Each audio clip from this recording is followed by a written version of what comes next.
Hi everyone, स्वागत है आपका मेरे YouTube channel physics solution point पर। आज मेरा टॉपिक है गतिशीलता। कल मैंने आपको कराया था वैद्युत धारा, धारा घनत्व, मुक्त इलेक्ट्रॉन, श्रांति काल, मुक्त पथ और अनुगमन वेग और उसका व्यंजक। यदि आप मेरे चैनल पर नए हैं तो आप इस चैप्टर की जो पहली वीडियो मैं बना चुका हूँ, आज मेरी ये दूसरे नंबर की वीडियो है, आप प्लेलिस्ट में जाकर आप उसको देख सकते हैं। उसमें मैंने आर्टिकल कराया हुआ था अनुगमन वेग का सूत्र, बहुत इंपॉर्टेंट आर्टिकल है। आज मैं अनुगमन वेग से बाद में बढ़ाता हूँ गतिशीलता। टॉपिक लेके चलते हैं गतिशीलता। अब ये गतिशीलता के टर्म कहाँ से आई उसको हम यहाँ से सोचते हैं, क्योंकि हम लोगों ने कल पढ़ाया था आपको ये वाला आर्टिकल था ई डिवाइड बाई कितना m इंटू टो। ये आर्टिकल था, बट हम इसको थोड़ा ऐसे लिख सकते हैं क्या, देखें आप, ई टो बाई एम। ये देखिए, इस टर्म के अंदर स्मॉल ई इलेक्ट्रॉन का आवेश है, स्मॉल एम इलेक्ट्रॉन का द्रव्यमान है, टो इलेक्ट्रॉन का श्रांति काल है। चूंकि यहां स्मॉल ई स्मॉल एम तथा टो स्थिर ताप पर एक ही चालक के लिए नियतांक है, जिसे मुक्त इलेक्ट्रॉन की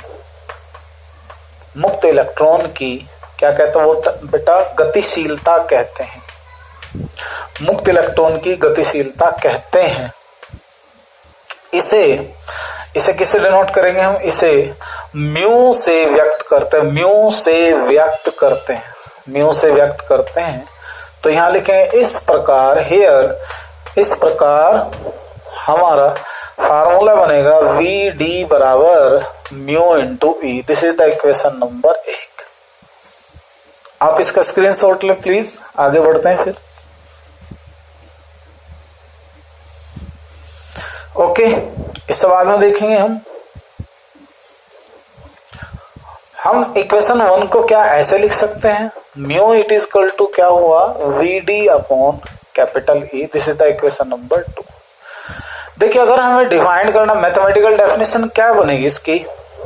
मैथमेटिकल डेफिनेशन इसकी ये दी जा सकती है कि अगर कैपिटल ई यानी कि वैद्युत क्षेत्र 1 न्यूटन पर कूलम या 1 वोल्ट पर मीटर हो, तो इसका मीनिंग ये हुआ कि मुक्त इलेक्ट्रॉन की प्रति इकाई वैद्युत क्षेत्र की तीव्रता के लिए अनुगमन वेग का जो मान है, स्थिर ताप पर मुक्त इलेक्ट्रॉन की गतिशीलता कहलाती है।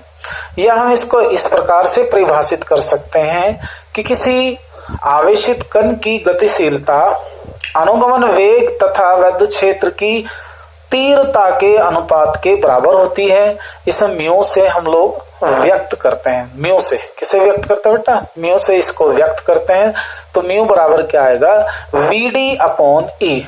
हम इसको ऐसे भी लिख सकते हैं क्या, हमने एक फार्मूला पढ़ा हुआ है, कैपिटल ई बराबर वी बाई एल, जहां पर वी चालक के सिरों के बीच विभवांतर है और एल उस चालक की लंबाई है। तो इन केस अगर हमको ये v और l के टर्म में दिखाना हो तो this equation 2 can be written as mu it is equal to, रखिएगा, V D upon V upon L, और इससे ये क्या चला जाएगा हमारा ऊपर, V D into L divide by कितना हो जाएगा, कैपिटल वी। ये भी अनुगमन वेग का गतिशीलता का फार्मूला है, फार्मूला नंबर 2। और हम लोगों ने ये भी बताया जा सकता है, एक इक्वेशन हम ये भी दिखा सकते हैं, mu it is equal to कितना, टो ई अपॉन एम। यही तो नियतांक माना था हमने। This is the equation number 3। तो यहां आप देखें, गौर से देखिएगा, इक्वेशन नंबर 1 2 ये हो गया हमारे पास, सॉरी इसको मान लीजिए 3 और इसको मान लीजिए 4। इक्वेशन नंबर 1 2 3 एंड 4 ये गतिशीलता की, आवेशवाहक की गतिशीलता के समीकरण है। लेकिन हमारी जो फंडामेंटल इक्वेशन है, जो मूल समीकरण है, वो ये है mu is equal to V D upon E. यानी कि किसी भी चालक के भीतर आवेश की गतिशीलता उस आवेश के अनुगमन वेग तथा वैद्युत क्षेत्र की तीव्रता के अनुपात के बराबर होती है। आप इसको नोट कर ले। फिर हम इसकी यूनिट लेते हैं। यूनिट लेंगे बेटा, इसकी यूनिट क्या होगी? यूनिट देखिए इसकी, यूनिट यानी कि मात्रक। यूनिट का मतलब होता है मात्रक। मात्रक क्या होगा इसका? इसका मात्रक होगा, आप अगर इससे निकालना चाहे तो लिखेंगे मीटर प्रति सेकंड वेलोसिटी का, और ये क्या होगा? वोल्ट पर मीटर, ये तो होगा। आप इसे ऊपर ले जाइए तो मीटर की मीटर मल्टीप्लाई क्या होगी? Metre square divide by volt second. ये इसका मात्रक बन गया, वोल्ट मीटर स्क्वायर प्रति वोल्ट सेकंड। अगर हमको इसकी विमा निकालनी है, विमा, तो विमा हम डायरेक्ट लिख सकते हैं m inverse L0 t square a। ये इसकी विमा आ जाएगी। आप इसको नोट कर ले बेटा, ये गतिशीलता है, नोट कर लीजिए।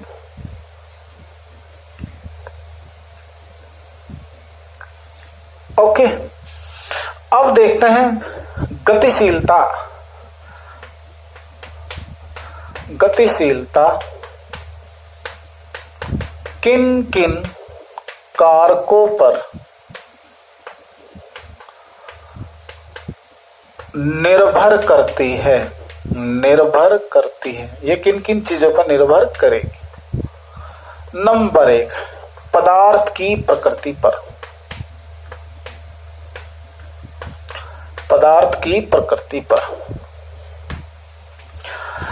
पदार्थ, मान लीजिए बहुत अच्छा कोई सुचालक है, अच्छा पदार्थ है, तो पदार्थ की प्रकृति पर गतिशीलता का प्रभाव पड़ेगा।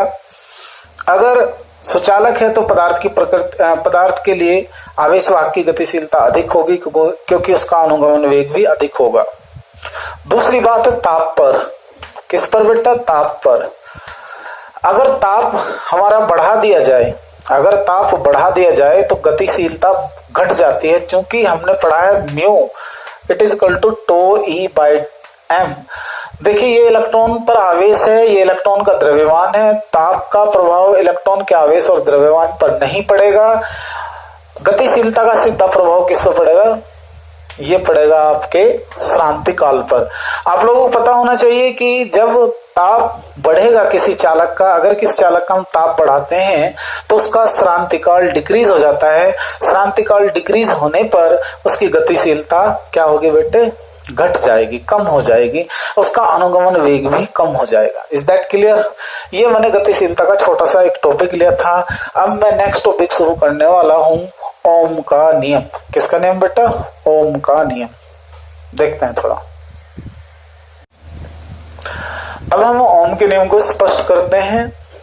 सन, कहीं कुछ जगह है क्या? सन 1828 ईस्वी में, सन 1828 ईस्वी में जर्मन साइंटिस्ट हुए हैं बेटा। मैं इसको यहां लिख देता हूं क्योंकि सन 1828 ईस्वी में एक जर्मन साइंटिस्ट हुए हैं जिनका नाम था जॉर्ज साइमन ओम। जिनका नाम था जॉर्ज, नाम था उनका जॉर्ज साइमन ओम। क्या नाम था? जॉर्ज साइमन ओम। उन्होंने क्या किया था? उन्होंने किसी चालक के सिरों पर लगने वाले विभवांतर तथा उसमें बहने वाली धारा का अध्ययन किया और उस अध्ययन के आधार पर एक निष्कर्ष निकाला। क्या निकाला निष्कर्ष? कि यदि किसी चालक की भौतिक अवस्था जैसे ताप आदि न बदले तो चालक के सिरों पर लगने वाला विभवांतर कैपिटल वी चालक में बहने वाली धारा यानी कि प्रवाहित धारा आई के समानुपाती होता है, अर्थात वी समानुपाती आई। तो इसको दोबारा से समझिएगा। सन 1828 ईस्वी में जर्मन साइंटिस्ट हुए जिनका नाम था जॉर्ज साइमन ओम। उन्होंने किसी चालक के सिरों पर बहने वाले विभवांतर, लगने वाले विभवांतर और उसमें बहने वाली धारा के बीच एक संबंध स्थापित किया और संबंध का स्टेटमेंट किस प्रकार दिया? यदि किसी चालक की भौतिक अवस्था जैसे ताप आदि न बदले तो चालक के सिरों पर लगने वाला विभवांतर उसमें बहने वाली धारा आई के समानुपाती होता है, अर्थात वी समानुपाती आई। आप इसका स्क्रीनशॉट ले लें। ओके बेटा, अब मैं थोड़ा सा इसे आगे बढ़ाता हूं यहां से। अभी आपने क्या बताया, V समानुपाती I, capital V equal to क्या होगा I R, capital V equal to क्या बना आई आर, तो R इक्वल टू क्या होगा V अपॉन I। यहां बता देंगे जहां हमारा कैपिटल R एक नियतांक है, क्या है ये एक नियतांक है, एक नियतांक है जिसे चालक का प्रतिरोध कहते हैं। चालक का क्या कहता है बेटा, प्रतिरोध कहते हैं। चालक का प्रतिरोध अगर हम बताएं स्टडी करें तो चालक का प्रतिरोध क्या है, किसी चालक का वह भौतिक गुण जो चालक में से गुजरने वाली धारा या चालक में से बहने वाले आवेश का विरोध करता है, अवरोध उत्पन्न करता है, उस गुण को क्या कहते हैं, चालक का प्रतिरोध कहते हैं। मैथमेटिकली किसी चालक का प्रतिरोध चालक के सिरों पर लगने वाले विभवांतर V और उसमें बहने वाली धारा I के समानुपाती होता है, इसे चालक का प्रतिरोध कहते हैं। प्रतिरोध का मात्रक ओम होता है। इसको थोड़ा अलग से स्टडी करेंगे, फिलहाल तो हम ओम के नियम के लिए करते हैं क्योंकि 10th क्लास में भी है, capital R equal to V upon I। Again अगर हम दोबारा से देखें V इक्वल टू क्या है बेटा आई आर। अब यदि हम V तथा I के बीच क्या करें, एक ग्राफ खींचे, क्या करें बेटा एक ग्राफ खींचे, तो यह ग्राफ एक समीकरण पढ़ी हमने 10th क्लास में, y इक्वल टू mx। ये उस रेखा का समीकरण है जो मूल बिंदु से होकर जाती है और जिसका स्लोप, जिसकी प्रवणता कितनी है m है। y इक्वल टू mx के अनुसार कैसा आएगा, अनुसार सरल रेखा में होगा। अगर कहने का अर्थ ये हुआ, अगर इस समीकरण को हम इसके साथ कंपेयर करें, वोल्टेज V को y एक्सिस पे दिखाएं, I को उसका स्लोप बताएं, R को x एक्सिस पे दिखाएं, तो हम यहाँ नहीं सॉरी उल्टा बता दे भाई, अगर V को हम y एक्सिस पे दिखाएं, I को हम x एक्सिस पे दिखाएं, तो हमारा जो R है वो इसके इस ग्राफ का क्या कहलाएगा, स्लोप कहलाता है, प्रवणता कहलाता है। आप इसको देख लें, इसका ग्राफ देखें बेटा, ये इसका ग्राफ आ जाएगा इस टाइप से, ये होगा इसका V, ये होगा इधर I और ये इसका थीटा बना दे अगर हम, तो इसका जो स्लोप है ये होगा इसका स्लोप।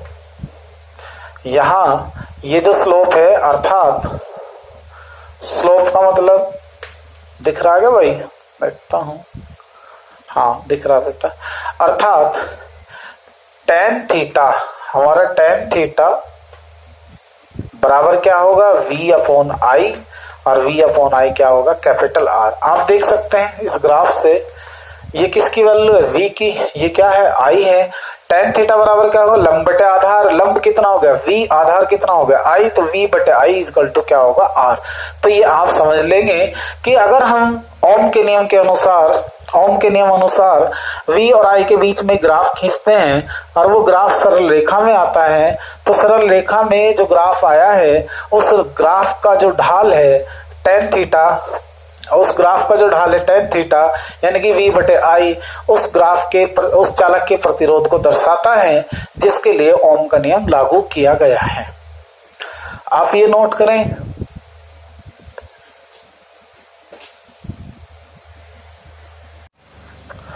ओम के नियम के बारे में कुछ तथ्य हैं बेटा, थोड़ी बहुत जो जानकारी है मुझे, मैं बता रहा हूं आपको। ओम का जो नियम है केवल धातुओं के लिए ही सत्य है। ओम के नियम केवल धातुओं के लिए ही सत्य है। यह नियम फंडामेंटल लॉ नहीं है। फंडामेंटल लॉ का मतलब ये होता है जो हर परिस्थिति में इस रूल को मानता हो, V समानुपाती I। ये कहीं ना कहीं विचलित पाया गया है, आगे बढ़ाऊंगा मैं आपको इससे बाद में। गत्यात्मक प्रतिरोध, अनोम्य परिपथ, ओम्य परिपथ के बारे में वहां बताते हैं आपको। फंडामेंटल लॉ नहीं है। यह नियम निम्न ताप पर ही लागू होता है, कम ताप पर यह लागू होगा।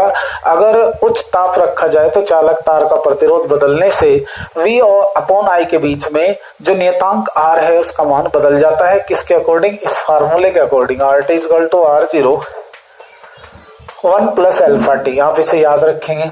कुछ जैसे प्रॉब्लम आ जाती है कोई, मान लीजिए किसी ने कहा कि दो चालक हैं, दो क्या तीन चालक ले लें आप, चालक ए, चालक बी, चालक सी, और इन तीनों चालकों पर समान वोल्टेज लगाया गया है।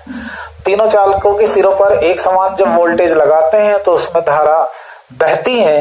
तो आपको ये बताना है कि अगर हम उन चालकों के लिए V और I के बीच ग्राफ खींचें तो किस चालक का प्रतिरोध अधिक होगा, किस चालक का प्रतिरोध अधिक होगा। हमने आपको बताया, क्योंकि हमने बताया था tan theta it is equal to क्या होता है, चालक का प्रतिरोध R होता है। अगर इस एंगल को हम अल्फा, इस एंगल को हम बीटा और इस एंगल को हम गामा कंसिडर करें तो यहां हम बताएंगे क्योंकि गामा सबसे बड़ा है, बीटा उससे छोटा है और अल्फा सबसे छोटा है, तो हम यहाँ tan गामा ले सकते हैं, यहाँ हम tan बीटा ले सकते हैं, यहाँ tan अल्फा ले सकते हैं। गौर से देखो बेटा, हमने भी बताया tan थीटा किसको डिनोट करेगा, R को, तो गामा किसका एंगल है, C चालक का, तो ये होगा RC और ये क्या होगा RB और ये क्या होगा RA।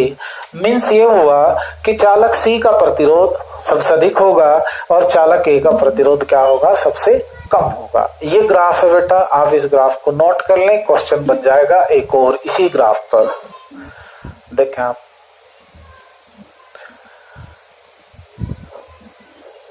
ओके नेक्स्ट देखें आप, इसी का दूसरा क्वेश्चन बनाते हैं, पांचवा नंबर का क्वेश्चन है ये।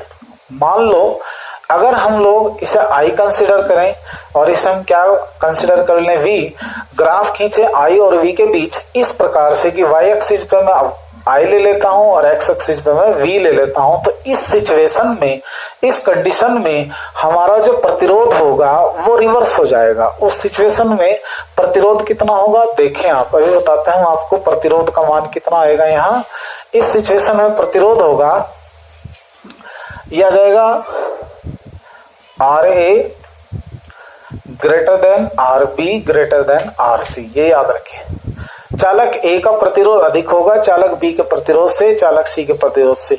अगर Y को यहां ले लेंगे तो ये आ जाएगा यहाँ पे, क्योंकि आपने पढ़ा है R इज इक्वल टू क्या पढ़ा आपने, tan थीटा। बट यहाँ इसके अकॉर्डिंग हमारा 1 अपॉन R क्या होगा, 1 upon R is equal to क्या होगा, 1 upon tan theta. tan theta का मतलब यहाँ से कोट थीटा से। अब आप देख सकते हैं अगर tan थीटा जिसका बड़ी वैल्यू है तो R उसका उतना ही छोटा होगा। तो सबसे बड़ा एंगल कौन सा है, गामा है। C के लिए तो सबसे बड़ा कौन गामा होगा, तो tan गामा का मान सबसे अधिक C के लिए होगा, तो प्रतिरोध इस फार्मूले के अकॉर्डिंग सबसे कम इसी के लिए माना जाएगा। Is that clear? क्लियर भाई। अभी और देखो एक क्वेश्चन और कराता हूं मैं सी, देखो इसका एक और पॉइंट देखिए बेटा। मान लीजिए अगर हम आपसे कहा यह जा रहा है कि एक ग्राफ शो किया गया है, एक ग्राफ खींचे हम, किस किस के बीच ग्राफ खींचते हैं, V और I के बीच हमने ग्राफ खींचा। हमने क्या करा, दो कॉम्बिनेशन लिए, एक सीरीज और एक पैरेलल, यानी कि श्रेणी प्रतिरोधक के श्रेणी क्रम संयोजन और प्रतिरोधक का समांतर क्रम संयोजन हमने लिया और उनके लिए हमने एक समान वोल्टेज लगाया दोनों संयोजन पर। तो उनके बीच जब हम ग्राफ खींचते हैं तो मान लीजिए वो ग्राफ आता है ये, ओम के नियम का पालन होगा, ये A है ये B है। आपको ये बताना है कि इनमें से कौन सा ग्राफ, A ग्राफ या B ग्राफ श्रेणी को शो कर रहा है और समांतर क्रम को शो कर रहा है। कौन सा श्रेणी क्रम को शो करता है, कौन सा समांतर क्रम को शो करता है। आप ये मान ले ये अल्फा है, आप ये मान ले बीटा।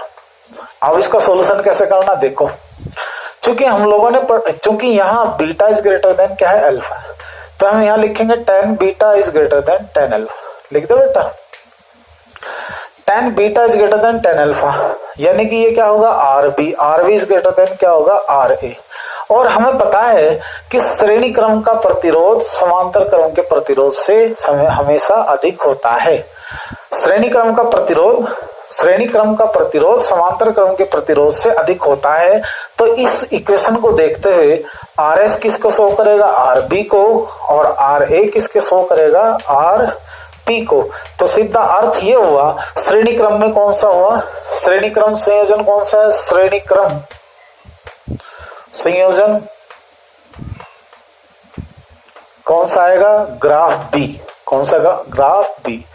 और बेटा समांतर क्रम संयोजन कौन सा होगा, ग्राफ ए। बेटा ये याद रखें, नोट कर लें इसको, शॉर्ट क्वेश्चन है। ओके, अब नेक्स्ट क्वेश्चन करता हूं। देखिए इंपॉर्टेंट टॉपिक, ओम अनुगमन वेग के आधार पर ओम के नियम की स्थापना। अनुगमन वेग का जो हमने आर्टिकल निकाला था उस सूत्र के आधार पर हमें किसकी स्थापना करनी है, ओम के नियम की स्थापना करनी है। हमने पिछली वीडियो में पढ़ाया था, चूंकि अनुगमन वेग, ध्यान से देखिएगा, अनुगमन वेग का हमने फार्मूला कराया था V D equal to E V upon M L into tau. ये बेटा यह है हमारी समीकरण नंबर 1। और चूंकि हम ये जानते हैं, ये हम आर्टिकल कर चुके, और आपको ओम के नियम की स्थापना किसके आधार पर करनी, अनुगमन वेग के आधार पर। तो अनुगमन वेग का सूत्र है ये, हमने ये भी पढ़ा, चूंकि हमने पढ़ा है आई बराबर N E A V D. अतः करना क्या है, समीकरण एक से वीडी का मान रखने पर, रखो जी मान, तो ये क्या आएगा, आई बराबर N E A V D कितना आएगा, E V upon M L into tau. ये आ गया। यहां इसके बाद हम लोगों को चाहिए ओनली वी, ये चाहिएगा I it is equal to N E square A टो बाई कितना एम एल, और यहाँ क्या आएगा वी। तो हम क्या करेंगे बेटा, V upon I it is equal to M L upon N E square A tau. ये इक्वेशन बनी हमारी दूसरी। नोट कर ले जरा से आप। अब सोचने वाली बात यह है कि हमें तो v बाई ए अगर नियतांक r के बराबर हो जाए, v बटे आई बराबर नियतांक r, तो हमारा ओम का नियम सिद्ध हो जाएगा। अब हम यहाँ देखेंगे, ये तो है इलेक्ट्रॉन का द्रव्यमान, ये चालक की लंबाई, ये मुक्त इलेक्ट्रॉन घनत्व जो नियत रहता है, e इलेक्ट्रॉन पर आवेश है, a चालक की अनुप्रस्थ काट का क्षेत्रफल है। मीन्स ये है कि ये सारा का सारा कांस्टेंट है पहले से ही। अब ये श्रांतिकाल टो है, श्रांतिकाल टो का मान बदल सकता है अगर चालक का ताप बदल रहा हो तो। आप इसका स्क्रीनशॉट ले लें बेटा। अब यहां देखें आप, यदि चालक का ताप न बदले, ये कंडीशन है इसकी, यदि चालक का ताप न बदले तो श्रांतिकाल टो भी नियत होगा। दोबारा से देखें, अगर मैं चालक का ताप नियत मान लेता हूं तो नियत मान लेने पर मेरा टो भी नियतांक हो जाएगा। लेकिन इससे पहले द्रव्यमान m, चालक की लंबाई, मुक्त इलेक्ट्रॉन घनत्व, इलेक्ट्रॉन पर आवेश, और ये चालक का जो क्षेत्रफल है, अनुप्रस्थ क्षेत्रफल, ये सब पहले से ही क्या है, कांस्टेंट है, नियतांक है। अगर चालक के लिए ताप स्थिर मान लिया जाए तो श्रांतिकाल टो का मान भी स्थिर होगा। यहां मान लीजिए यदि चालक का ताप स्थिर हो तो स्थिर होने पर ml बटे N E square A tau क्या होगा, नियतांक r, नियतांक कैपिटल R होगा।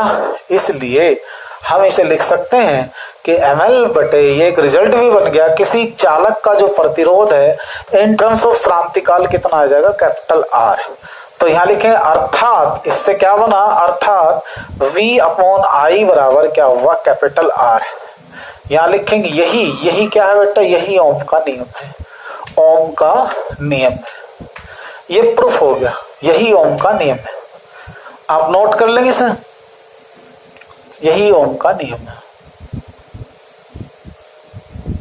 ओके, ओके, स्क्रीनशॉट ले लो बेटा।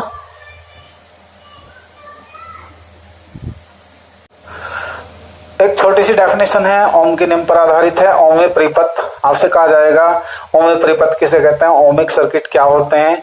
वे विद्युत परिपथ जिनमें ओम का नियम पूर्णतः लागू होता है। जिन परिपथों के लिए ओम का नियम पूर्णतः लागू होता है, अर्थात जिन परिपथों के लिए V तथा I के बीच ग्राफ सरल रेखा में होता है, या जिन परिपथों के लिए V तथा I के बीच अनुपात नियत होता है जिसका मान कैपिटल R होता है, उन परिपथों को हम ओमे परिपथ कहते हैं। जितने भी हमारे धात्विक चालक हैं निम्न ताप पर ओम के नियम का पूर्णतः पालन करते हैं। ओमे परिपथ में ये सबसे बड़ी पहचान है कि V और I के बीच जो ग्राफ है वो सरल रेखा में आता है, और इस ग्राफ का जो ढाल है वो किसके इक्वल होगा, इस चालक के या ओमे परिपथ के कुल प्रतिरोध के बराबर होगा। तो R equal to V upon I equal to tan theta. आप इसका स्क्रीनशॉट ले लो, बहुत छोटी सी डेफिनेशन है ये। हो गया बेटा। अब देखिए अनओमे परिपथ, यहीं से दूसरी परिभाषा अनओमे परिपथ की। वे विद्युत परिपथ जिनमें ओम का नियम पूर्णतः, यहां से शुरू हो जाएगा, जिनमें ओम का नियम पूर्णतः लागू नहीं होता है, नहीं होता है। अनओमेय क्या कहलाते हैं, अनओमेय परिपथ कहलाते हैं। जैसे इसमें क्या आएगा, जैसे एग्जाम्पल के तौर पर करें, जैसे टॉर्च का बल्ब, टॉर्च का बल्ब, टॉर्च का बल्ब, डायोड वाल्व, कौन सी वाल्व, डायोड वाल्व, टॉर्च का बल्ब, डायोड वाल्व, ये इसके उदाहरण हैं। इन परिपथों में V और I के बीच ग्राफ सरल रेखा में न होकर, इन परिपथों में V और I के बीच ग्राफ सरल रेखा में न होकर वक्राकार होता है। कैसा होता है बेटा, वक्राकार। ये वक्राकार है। और ये किसके लिए खींचा मैंने, डायोड वाल्व के लिए, डायोड के लिए। डायोड के केस में हम इसे थोड़ा मैं नीचे लिख देता हूं, ये वक्राकार हो गया, वक्राकार। V तथा I के बीच जो ग्राफ होगा अनओमे परिपथ में वक्राकार होगा। और आपको बता दें इस ग्राफ का जो प्रतिरोध है वो क्या होगा, गत्यात्मक प्रतिरोध। क्या होगा, गत्यात्मक प्रतिरोध। गत्यात्मक प्रतिरोध, गत्यात्मक प्रतिरोध किसके बराबर होगा, delta V upon delta I के, delta V upon delta I के, ये इसका गत्यात्मक प्रतिरोध है। अगर हम इसको थोड़ा और वो करें किसी छोटे लेवल के माइक्रो, हम ये देखें कि अगर वोल्टेज और धारा में अति सूक्ष्म परिवर्तन हो तो गत्यात्मक प्रतिरोध R डायनेमिक बोलते हैं इसको, R dynamic it is equal to dV upon DI, ये लिखा जाएगा वहां पे, ये इसका गत्यात्मक प्रतिरोध हो जाएगा बेटा। तो दोबारा से समझिए, अनओमे परिपथ वे विद्युत परिपथ जिनमें ओम का नियम पूर्णतः लागू नहीं होता है, अनओमे परिपथ कहलाते हैं। जैसे टॉर्च का बल्ब, डायोड वाल्व। इन परिपथों के लिए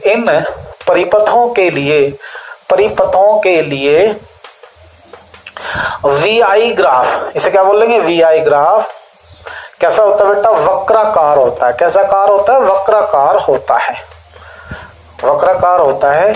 और जिसका प्रतिरोध क्या कहलाता है, गत्यात्मक प्रतिरोध कहलाता है। क्या कहलाता है, गत्यात्मक प्रतिरोध कहलाता है। ये आज मैंने यहां तक कराया, कल मैं इसकी दूसरी वीडियो लेकर आऊंगा। मुझे आशा है कि आपके फिजिक्स के नॉलेज में कुछ वृद्धि हुई होगी, कुछ बढ़ोतरी हुई होगी। यदि आप मेरे चैनल पर नए हैं तो प्लीज सब्सक्राइब माय चैनल।